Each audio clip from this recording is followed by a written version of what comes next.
আমরা সবসময় দিলীপ ঘোষকে চমক দেখি, যে হঠাৎ করে কোনোদিন সকালে শুনবো না তো যে দিলীপ ঘোষ তৃণমূলে জয়েন করেছে। কল্পনা করতে তো পয়সা লাগে না, করো না। না মানে কল্পনা আমরা কি করবো, মানে আপনি কি সেটা অনেকেই করছে তো, কেউ তো কল্পনা করে এটা বার করেছে। এবং এই কল্পনা কি প্রতি মাসে 2 মাসে পাল্টে 21 তারিখ অবধি আবার ডেট দেওয়া হয়েছে। আগে অনেকগুলো তারিখ হয়ে গেছে, আবার 21 তারিখ, তারপরে আবার অন্য ফান্ডা শুরু হবে। তো কিছু তো মার্কেটে থাকতে হবে, কিছু লোক এই করে মার্কেটে থাকার চেষ্টা করে। দিলীপ ঘোষ তো মার্কেটে আছে।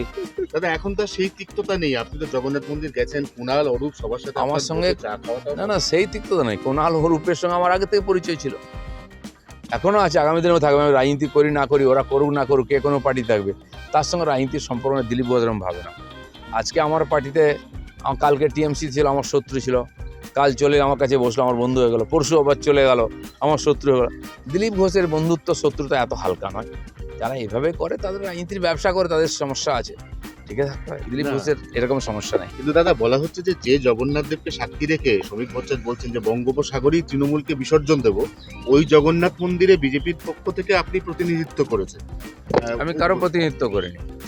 আমি একজন নাগরিক হিসাবে, আর ওখানকার যারা সংস্থাপক, চিফ সেক্রেটারি আমাকে আর মন্দির বলে লিখে চিঠি দিয়েছে, কোনো বিতর্ক নাই।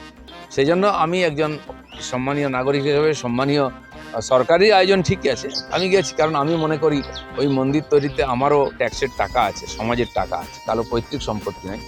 আর বহু লোক মন্দির করলে আমাকেই ডাকে, হয়তো আমাকে হিন্দু নেতা বা হিন্দু ভক্ত হিসেবে মনে করে, উদ্বোধন করায়, পুজোতে করায়।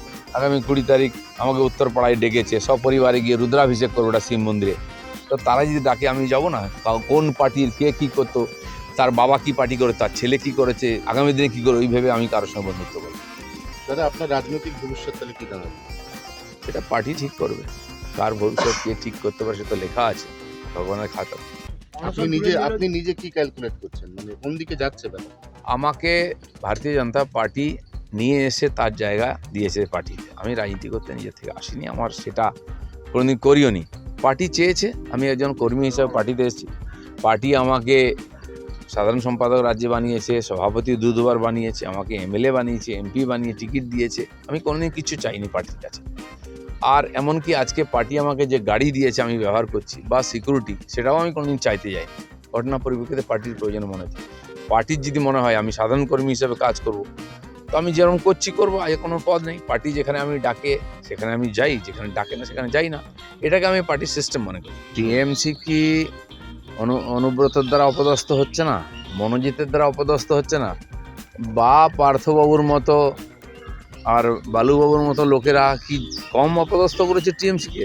তার চেয়ে বেশি অপদস্থ আর কে করবে? অপদস্থ হওয়ার মতো কিছু বাকি নেই, কালি লাগতে শরীরে কোথাও টিএমসির বাকি নেই। কেন ইউনিয়ন নাই, ইউনিয়নের ইলেকশন নাই?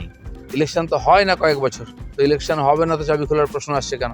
তাহলে ইউনিয়ন রুম রাখা হয়েছে কেন? সেটা কি কেবল ওই কলেজের মেয়েদের নিয়ে এসে ধর্ষণ করার জন্য? তো সেই জন্য ওইটাই হচ্ছে ঘুঘুর বাসা। আর কলেজ ইউনিভার্সিটি চলে ওখান থেকেই। আর নেতারা ওইখানে তাদের যে সাগরেদদের পুষে রেখেছে, তাদের সমস্ত সুবিধা দিয়ে রেখেছেন মৌজ মস্তি করার ওই ইউনিয়ন রুমে।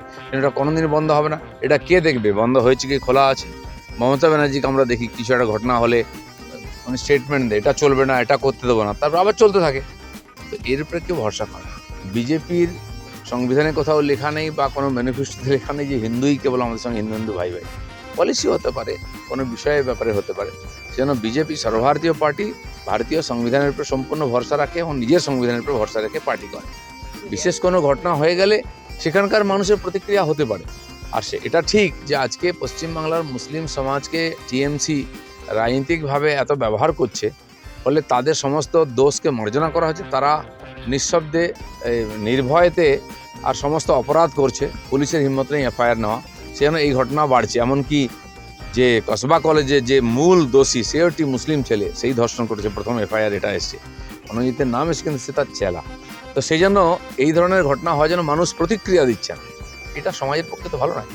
তাহলে তো আপনাদের লাইন চেঞ্জ হয়ে গেল, ভোটের আগে লাইন চেঞ্জ হতে। ভারতীয় জনতা পার্টির লাইন প্রথম থেকেই ঠিক আছে, সেখানে চেঞ্জ হবে না। সারা ভারতবর্ষে আমরা আছি, সেই জন্য কোথাও কোনো পরিস্থিতির কারণে যদি কেউ কিছু বলে থাকেন সেটা লাইন হতে পারে না।